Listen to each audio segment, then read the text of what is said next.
When we asked you to do this interview, did you have to sort of take a step back and look inside in yourself and say, am I ready to talk about this? Of course. Of course. The last thing I would want this to do would be exploitive of Freda, as strange as it sounds, of your show, and more importantly, I don't want to come off like a huckster DJ, like, hey, the only way I can get on TV is to talk about something awful that happened to me. So yeah, I did have to balance it all out, and a lot of people had asked me, and I chose you. You're my Oprah. I appreciate that. I was more thinking, though, about your own feelings on this. I mean, when something like this happens, it's got to be very difficult to share it, and especially publicly like this. That's the easy part for me, because I go on the radio every day and do it. So while I stressed about like talking to you before I got here, now that we're doing it, I'm fine. I'll be a mess when we're done, but I'm fine now. Can you then talk about the last 8 months, just sort of the 9 months, and the process you've gone through? It's the worst. Anybody that's been through it knows what it's like. It was very hard. I don't quite know how to describe it unless you've been through it. Everything, my life absolutely 100% went like this on July 10th. 100%. I mean, I can't talk about Freda without talking about what a great person she was and how influential she was in my life. And she was the love of my life. And the one thing that I always thought was I would die before she would. Always. Never given a second thought. I mean, I would kid with her sometimes when we would have her on the show and say, like, I'll dance on your grave. But it was always done, and she would laugh because she did everything right. She worked out, she ate right, she treated people right, she treated everybody with love and respect. She's the greatest person I ever met. She was the greatest influence in my life.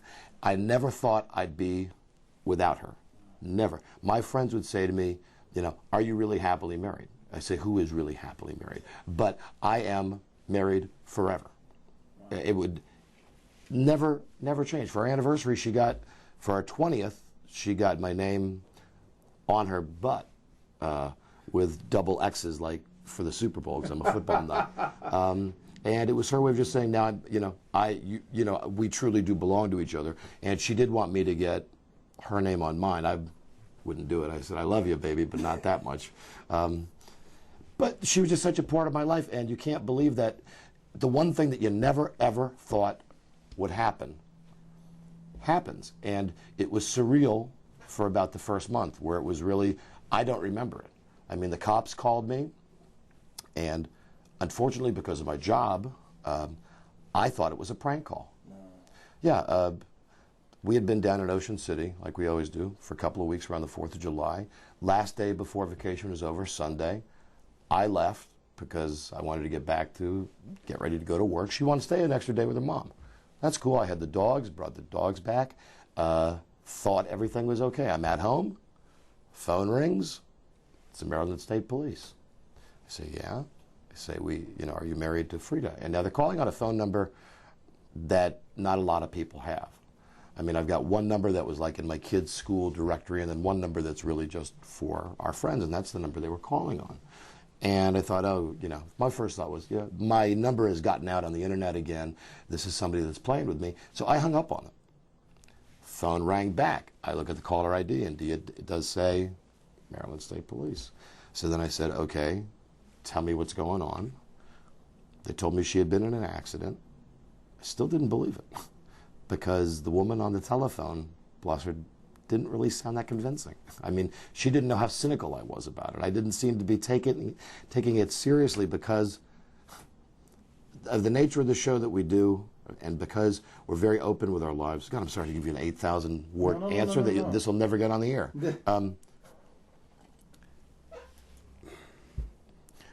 We've had our privacy, I don't want to be like Brad Pitt, but violated before. We've had people show up at our front door. We've had lots of things show up in the mail. We get phone calls all the time. So it was not unusual. And at first, my first response was, this is a crank call. Then when they called back, I said, tell me all the details, and I want to speak to a supervisor. So the woman immediately put the, and then that's when I knew it was real. Because you know when you're hearing just a woman's voice saying, "Hi, I'm calling with some information," and they say, "Let me talk to somebody," and with no offense to her, she didn't really sound like a cop. Well, the next voice that picked up, and I know from experience, this is a policeman I'm talking to. And the first thing I say is, "How did you get this number?" And he said, "It was in your wife's phone, as last dialed." So right away I know, okay, this is real. They told me to get to Johns Hopkins, and then that's a blur.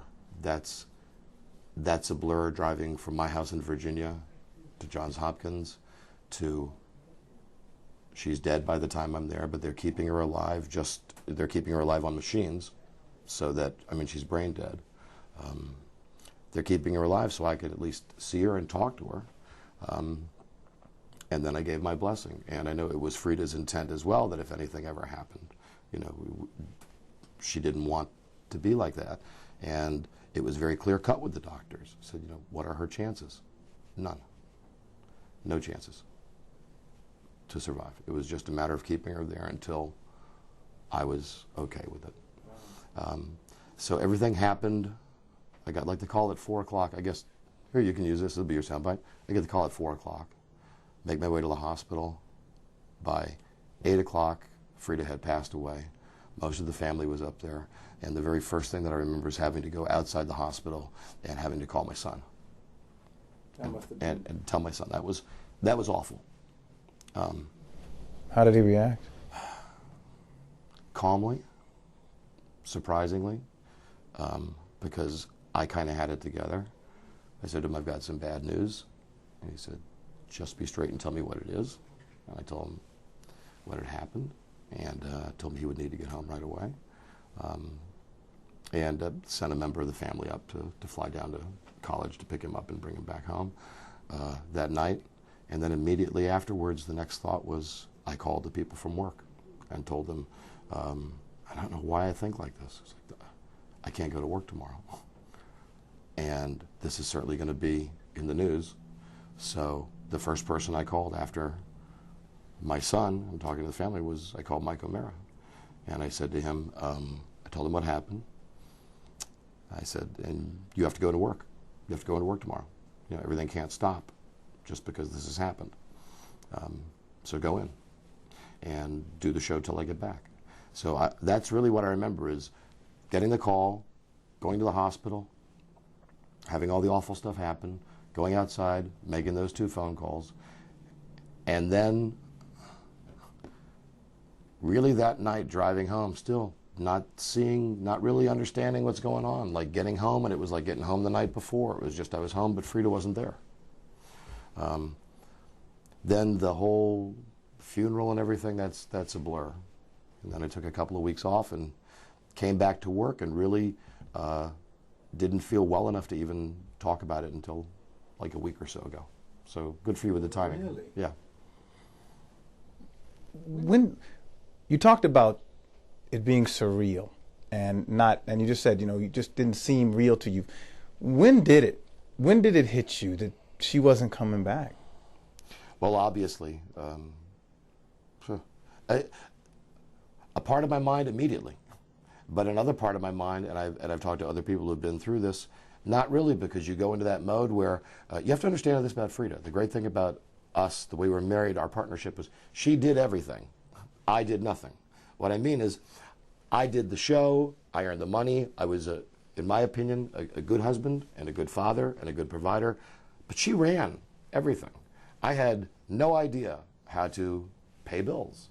All I was handed all the time were papers to sign by Freda, because she ran every facet of our life, from mortgaging our house, you know, getting a lower mortgage rate. I mean, my friends would say to me all the time, "Why is everything in Freda's name?" I said, well, first off, I trust her with everything. Why do you let her run everything?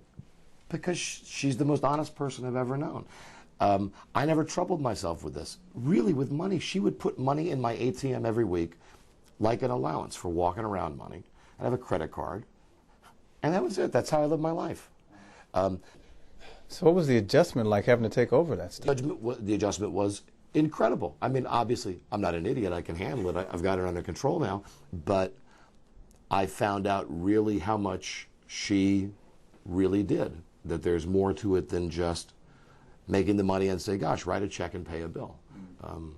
So that's a huge adjustment. That's when it really started to hit me. When I realized